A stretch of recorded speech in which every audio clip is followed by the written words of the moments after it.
Bismillahirrahmanirrahim. Alhamdulillah. Alhamdulillahilladzi baraka umra man syaa min ibadihi wa adraka bi katsirin min umrihi katsiran min amdadihi. Asyhadu an la ilaha illallah wahdahu la syarika lahu fi hukmihi wa qada'ihi. Wa asyhadu anna sayyidana Muhammadan abduhu wa rasuluhu afdalu ahbabihi. Allahumma salli wa sallim wa barik ala nuri akwani Sayyidina Maulana Muhammadin miftahi babi rahamatih wa ala alihi wa ashabihi wa zurriyatihi wa atba'ihi, amma ba'd. Yang kita hormati, kita muliakan para habaib dan para ulama, para muhibbin, hadirin hadirat rahimakumullah. Puji syukur senantiasa kita haturkan kehadirat Allah Subhanahu wa ta'ala, yang mana pada malam hari ini kita kembali dikumpulkan oleh Allah Subhanahu wa ta'ala di majlis yang penuh berkah dan rahmat ini. Salawat dan salam atas junjungan kita Nabi besar Muhammad sallallahu alaihi wasallam dan seluruh keluarga, para sahabat, zurriyah dan pengikut beliau ila yaumil qiyamah. Para muhibbin rahimakumullah, al-hikmatul mutammimatul lisittin ba'dal mi'ati tsaniyah minal hikamil ataiyah.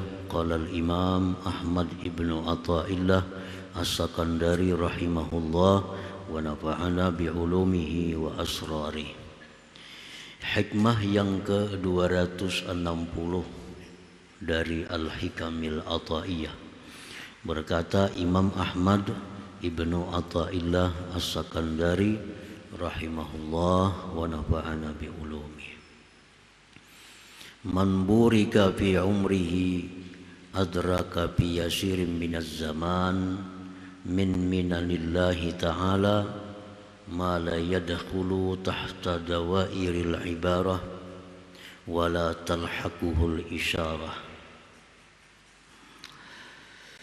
Barang siapa yang diberkahi pada umurnya, maka memperdapati dia pada sedikit daripada masa dari anugerah-anugerah Allah Ta'ala yang tidak masuk di bawah lingkungan ibarah dan tidak bisa menghubungi akan dia oleh isyarah. Nah, itulah terjemah dari hikmah yang ke-260 ini. Para muhibbin rahimakumullah, man barakallahu lahu bi umrihi bi an razaqallahu lahu al-fitnata ma yahmiluhu ala intihazil fursah khasyatal fawat fayubadiru ilal a'malil qalbiyyati wal badaniyah wastapraga fi dhalik majhudah adraka fi yasirin minaz zaman al-minanal ilahiyah wal ma'arifar rabbaniyah ma la yadkhulu tahtal ibarah. Barang siapa yang diberkahi Allah umurnya, nah, barang siapa yang diberkati oleh Allah umurnya, dengan bahwa Allah berikan kepada dia itu kecerdikan, kepandaian yang mendorong akan dia atas mengambil kesempatan karena takut keluputan, maka dia bersegera kepada amal-amal baik, amal yang sifatnya batin atau amal yang sifatnya badan, dan dia habiskan kemampuannya pada yang demikian itu. Memperdapatilah dia pada sedikit masa akan nikmat-nikmat Allah, anugerah-anugerah Allah, ma'rifat rabbaniyah, sesuatu yang tidak masuk di bawah isyarat, di bawah ibarat. Artinya maksud daripada itu kalimat-kalimat tadi adalah bahwa orang yang diberi Allah keberkahan umur, orang itu diberi Allah kecerdikan, kepandaian. Nah, dengan kepandaian itu dia bisa mengambil waktu yang dia gunakan untuk beribadah. Baik ibadahnya itu ibadah qalbi, ibadah batin, atau ibadah zahir. Nah, karena kepandaiannya menggunakan waktu, maka dia memperdapati dari masa yang sedikit akan keberkahan, akan anugerah, akan makrifat yang tidak bisa dibilang, disebutkan oleh suatu ibarat. Nah, para muhibbin rahimakumullah, setiap waktu, setiap keadaan itu ada tuntutan zikir di dalamnya. Nah, orang-orang yang cerdik di dalam hal ini, dia bisa menggunakan kesempatan itu dengan zikir yang dituntut pada waktu itu. Nah, dengan demikian maka zikir-zikirnya, ibadah-ibadah orang ini menjadi bernilai besar, menjadi berharga tinggi di sisi Allah Subhanahu wa ta'ala. Nah, semua zikir itu bagus, baik zikir bentuknya tahlil la ilaha illallah, atau zikir sifatnya qiraatul Quran, bagus. Baik zikir yang bentuknya salawat itu bagus. Baik zikir yang bentuknya tasbih subhanallah itu bagus. Tetapi ada waktu-waktu tertentu, keadaan-keadaan tertentu, di mana bila kita gunakan keadaan itu dengan zikir yang diperintah di waktu itu, maka menjadi sesuatu yang bernilai tinggi di sisi Allah Subhanahu wa ta'ala. Nah, para muhibbin rahimakumullah, kita ambil satu contoh misalnya. Di waktu kita hendak makan. Nah, hendak makan. Di waktu kita hendak makan itu, zikir yang paling bagus yang dituntut adalah mengucapkan basmalah. Nah, bismillahirrahmanirrahim. Ini zikir yang paling bagus. Lebih bagus daripada kita membaca la ilaha illallah 100 kali. Misalnya hendak makan, la ilaha illallah, la ilaha illallah 100 kali hanya makan. Lebih baik kita membaca bismillahirrahmanirrahim sekali makan. Kenapa sebabnya? Karena yang dituntut pada waktu itu adalah membaca basmalah, bukan la ilaha illallah. Walaupun la ilaha illallah bagus dibaca, tapi untuk saat itu zikir ini, basmalah ini yang paling berharga tinggi di sisi Allah Subhanahu wa ta'ala. Nah, seperti lagi habis makan. Habis makan zikir yang dituntut kepada kita adalah alhamdulillah. Itulah paling afdal zikir. Lebih afdal dari zikir-zikir yang lainnya. Karena Nabi kita secara khusus untuk sesudah makan itu, alhamdulillahilladzi at'ama li hadza wa razaqani min ghairi haulin minni wala quwwah. Nah, itu zikir. Nah, orang-orang yang diberkahi umur, dia diberi Allah kepandaian sehingga mengetahui mana zikir-zikir yang dituntut pada waktu keadaan tertentu. Nah, dia gunakan zikir itu sehingga amalan dia walaupun sedikit tetapi bernilai tinggi di sisi Allah Subhanahu wa ta'ala. Nah, para muhibbin rahimakumullah, orang hendak tidur, zikir yang dituntut di situ adalah zikir bismikallahumma ahya wa amut. Nah, contohnya itulah yang paling baik zikir. Itulah zikir yang paling bernilai tinggi di sisi Allah pada waktu kita hendak tidur itu. Bangun tidur, zikir yang dituntut di situ alhamdulillah alladzi ahyani ba'da ma amatani wa ilaihin nusyur. Nah, itulah yang paling tinggi nilainya. Nah, jadi kalau umur kita ini hendak jadi umur yang berkah, walaupun kita sedikit umur, sedikit amaliyah, tapi bernilai tinggi di sisi Allah Subhanahu wa ta'ala. Caranya adalah memilah-milih mana zikir, mana ibadah yang sesuai dengan waktu dan keadaan, sebagaimana yang diajarkan, diperintahkan Rasulullah sallallahu alaihi wasallam. Para muhibbin rahimakumullah. Al-barakatu fil umur laisat bituliz zaman wa kasratil layali wan nahar.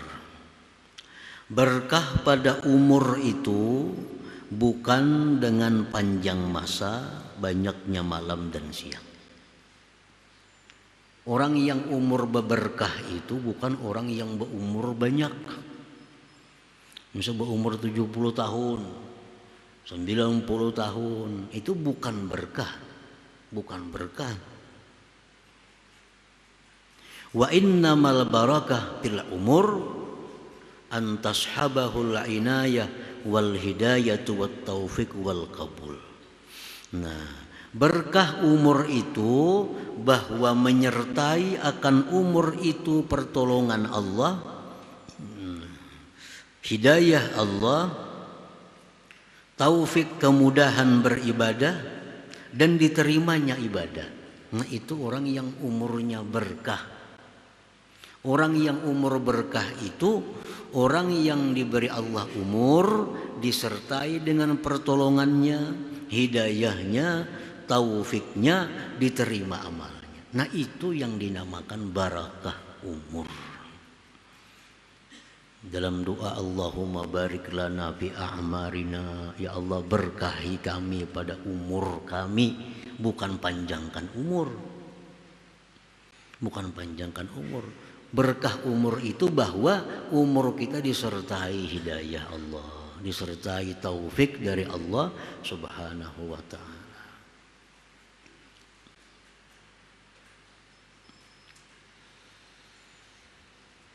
Fayahsulu lahu bitilka minal ulum wal ma'arif ma la talhaquhul isyarah.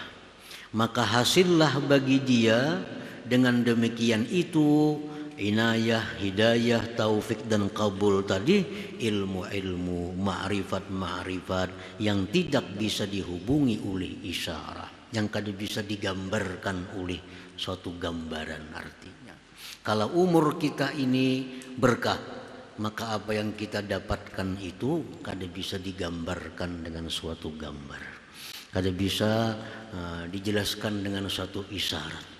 Artinya apa? Begitu besar, begitu mulianya orang-orang yang diberi berkah umur itu.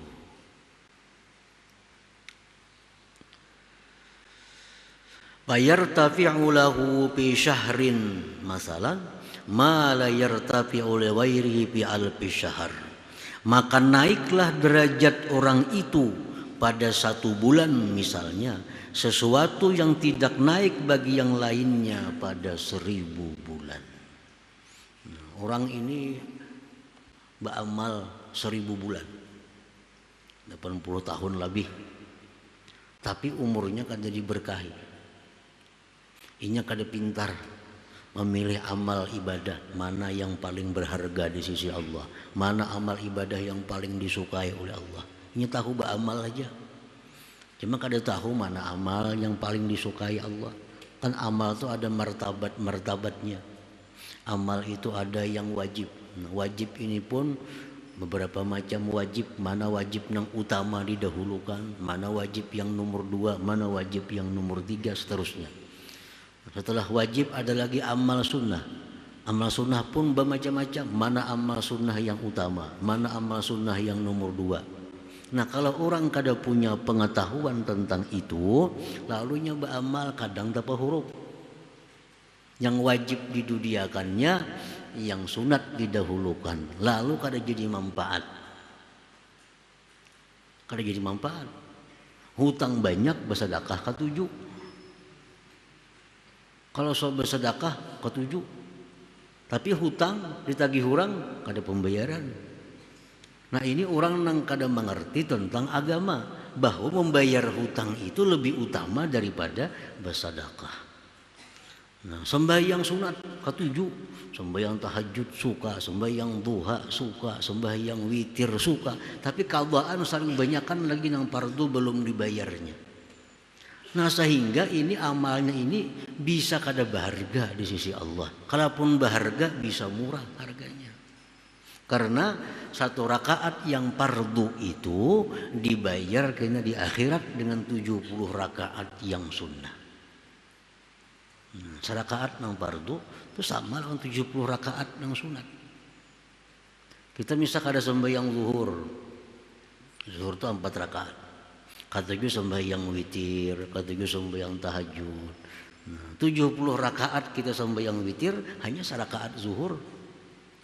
Nah kalau inya punya kecerdikan, nah umur yang berkah yang disertai hidayah petunjuk dari Allah, tentu dia akan memilih sembahyang fardu karena nilainya tinggi. Nah demikian ibadah-ibadah itu ada tingkatan-tingkatannya. Orang yang umur berkah itu dia pandai menggunakan kesempatan itu. Nah, walaupun sedikit umurnya, sedikit amalnya, tapi nilainya tinggi di sisi Allah Subhanahu wa ta'ala. Memberi orang ketujuh, memberi orang lain ketujuh, menyumbang sana nyumbang sini, itu bagus. Tapi ya kalau ia biarkan orang tuanya, dia biarkan dang sanatnya, ia biarkan kerabatnya miskin susah kada dibantu, itu menjadi kada berharga di sisi Allah. Nah, kenapa? Karena meninggalkan yang utama. Yang utama dibantu terlebih dahulu orang tua yang membutuhkan, keluarga itu lebih utama dibantu dari orang luar. Nah kalau ingin suka membantu orang-orang luar, nah kalau warga susah, kalau warga menderita dibiarkan, amal ibadahnya menjadi kada bernilai di sisi Allah. Padahal ibadah juga, karena inya kada pintar, kada dapat petunjuk di situ, lalu salah menggunakan ibadah, lalu umurnya kada berkah. Walaupun banyak ibadahnya, panjang umurnya, tapi amal-amalnya sedemikian tadi jadi kada bermanfaat, jadi kada berharga di sisi Allah Subhanahu wa ta'ala. Sama hal orang menuntut ilmu. Nah, ilmu ini macam-macam ilmu, semuaan bagus. Ilmu tauhid, ilmu fikih, ilmu tasawuf, ilmu hadis, ilmu tafsir, banyak ilmu bagus semuaan itu. Cuma yang sesuai untuk dirinya itu apa yang ia perlukan. Jangan menuntut ilmu hadis kalau masih belum mengerti ilmu tentang fikih syariah. Belum mengerti tentang sembahyang kayak apa nang bujur, wudunya kayak apa, yang belum mengerti itu jangan hendak menuntut ilmu masalah tafsir Quran. Nah, lalu menuntut ilmunya jadi kada bernilai lagi. Padahal menuntut ilmu itu termasuk ibadah yang paling tinggi di sisi Allah nilainya, pahalanya. Tapi yang dituntutnya ini salah. Mestinya tertib susunannya yang dituntutnya ilmu supaya ibadah ini sah dulu kayak apa. Tuntung menuntut ilmu supaya ibadah ini sah, hanya menuntut ilmu supaya ibadah ini diterima oleh Allah. Karena kada semua ibadah yang sah itu diterima oleh Allah. Nah, tuntut ilmu supaya ibadah ini jadi sah dulu. Sudah biris hanya tuntut supaya ibadah ini diterima oleh Allah Subhanahu wa ta'ala. Nah, itu cara menuntut ilmu. Kalau menuntut ilmu ini kada sesuai tertibnya, aturannya, walaupun itu ibadah, jadi kada berharga lagi. Para muhibbin rahimakumullah. Laisal ibratu bikasratil azkar wal aurad, wa innamal ibratu bikasratil ujuri wal amdad. Bukanlah yang dipandang itu banyak zikir, banyak wirid, tetapi yang dipandang itu banyak pahala dan banyak faidah. amalan kita hari-hari ini. Kada dipandang banyak zikirnya, banyak wiridnya. Tapi yang dipandang itu kayak apa supaya amalan itu banyak pahalanya, banyak faidahnya. Supaya umur ini jadi berkah. Ya tadi kita beribadah semalaman sama orang beribadah 80 tahun. Seperti orang Lailatul Qadar, itu kan? Lailatul Qadar khairun min alfi syahr. Kita beribadah semalaman tapi pas Lailatul Qadar sama orang lain beribadah 80 tahun lebih. Nah, ini yang berkah umur. Semalaman aja kita beribadah. Seperti lagi ibadah yang namanya tafakkur. Tafakkur sa'ah khairun min ibadati sana. Tafakkur sesaat nilainya lebih tinggi dari beribadah setahun tanpa ada tafakkur. Nah, tafakkur menggunakan pikir. Tafakkur tentang keagungan Allah. Sesaat. Allah ini maha besar. Allah ini maha agung. Allah ini maha kuasa. Dengan ciptaan-ciptaannya. Sesaat kita tafakkur, pahalanya lebih daripada kita ibadah setahun. Bahkan sampai lebih daripada 70 tahun menurut satu riwayat. Nah, jadi tafakkur itu merupakan ibadah andalan. Tafakkur sesaat lebih baik dari ibadah sekian tahun. Nah, jadi ibadah itu yang dicari bukan banyaknya, yang dicari banyak pahala dan faidahnya. Laisal ibrah bikasratil azkari wal aurad wa innamal ibrah bikasratil ujur wal amdad. Qad yakunu zikrul qalil aksara madadan wa ajra minaz zikril katsir. Nah, terkadang zikir yang sedikit lebih banyak faidahnya, lebih banyak pahalanya daripada zikir yang banyak.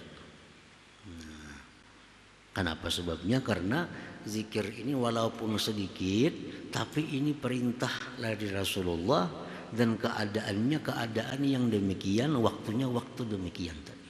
Macam kita hendak makan, ada doa Rasulullah. Kita hendak masuk ke dalam WC, ada doa, zikir yang disuruh Rasulullah. Nah, itu tuh lebih baik. Walaupun pendek lebih baik daripada kita hendak ke WC misal baca apa pada tengah jam dahulu. Nah, pahalanya ganal yang itu. Karena itu sesuai dengan keadaan waktu yang disuruh Rasulullah SAW bacaannya ini, zikirnya ini. Nah, para muhibbin rahimakumullah.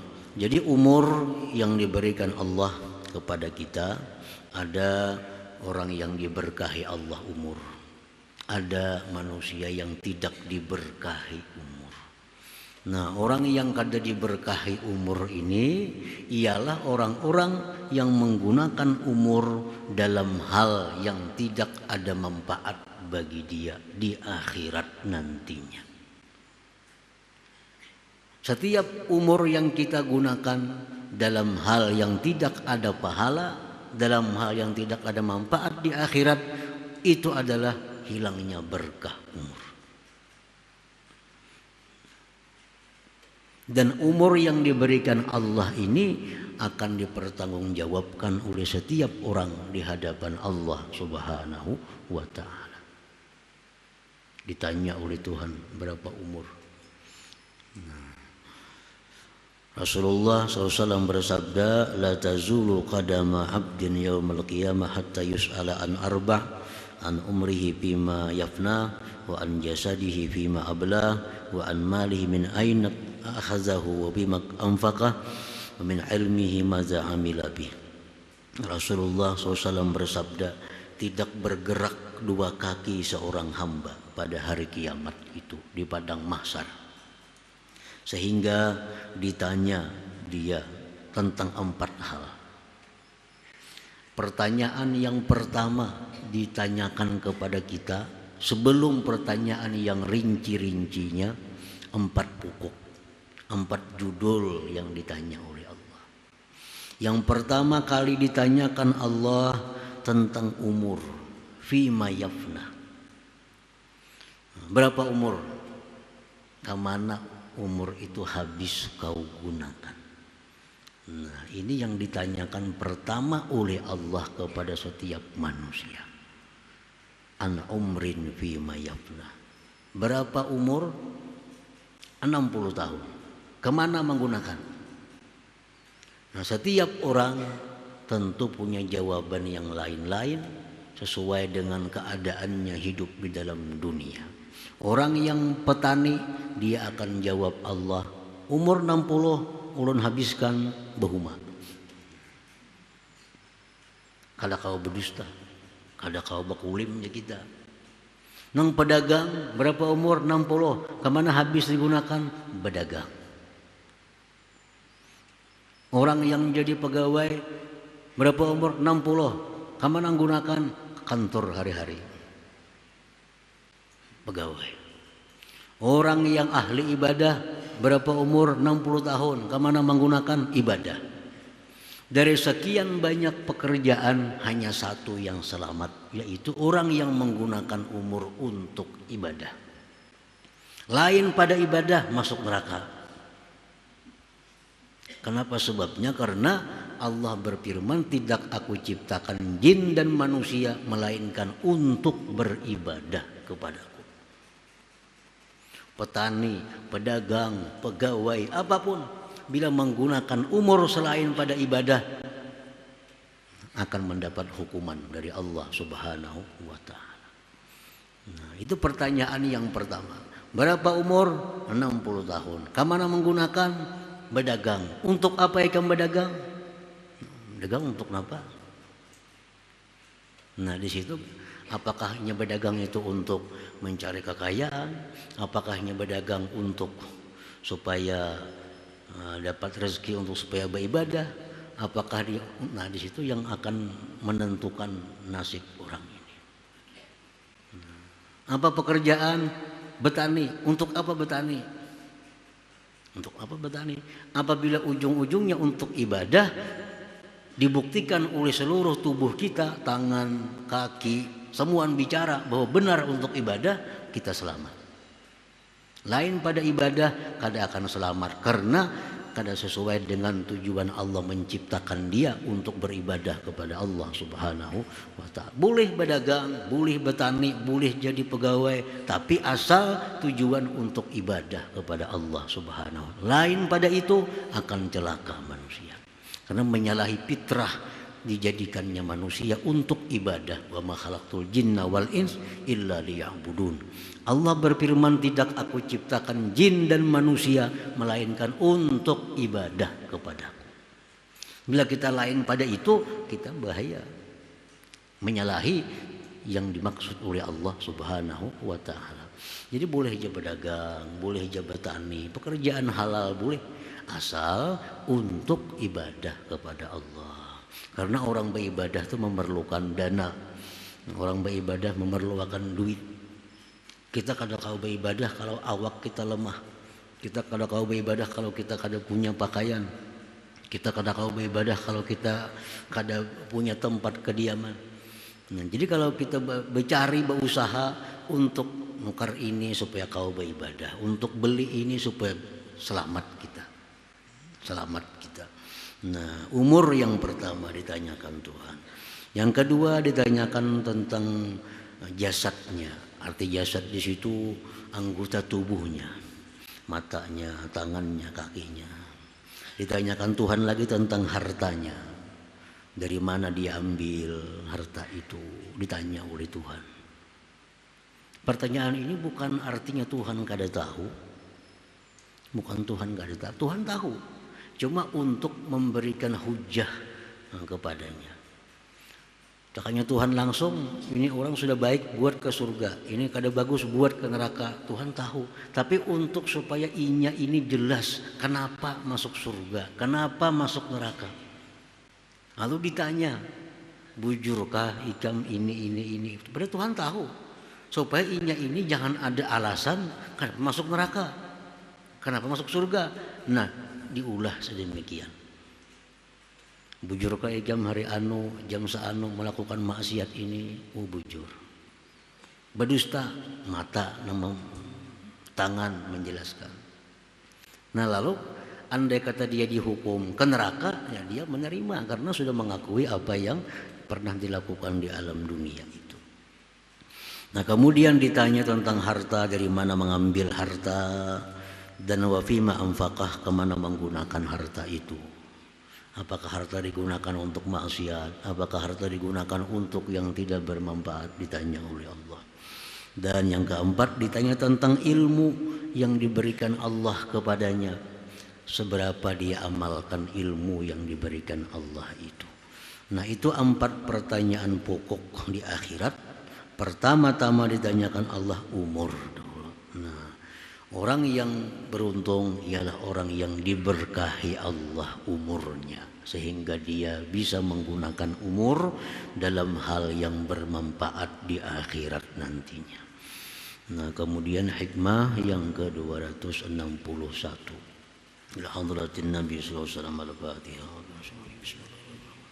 Ar-Rahmanir-Rahim, Maliki yaumiddin, iyyaka na'budu wa iyyaka nasta'in, shiratal mustaqim, shiratal ladzina an'amta 'alaihim.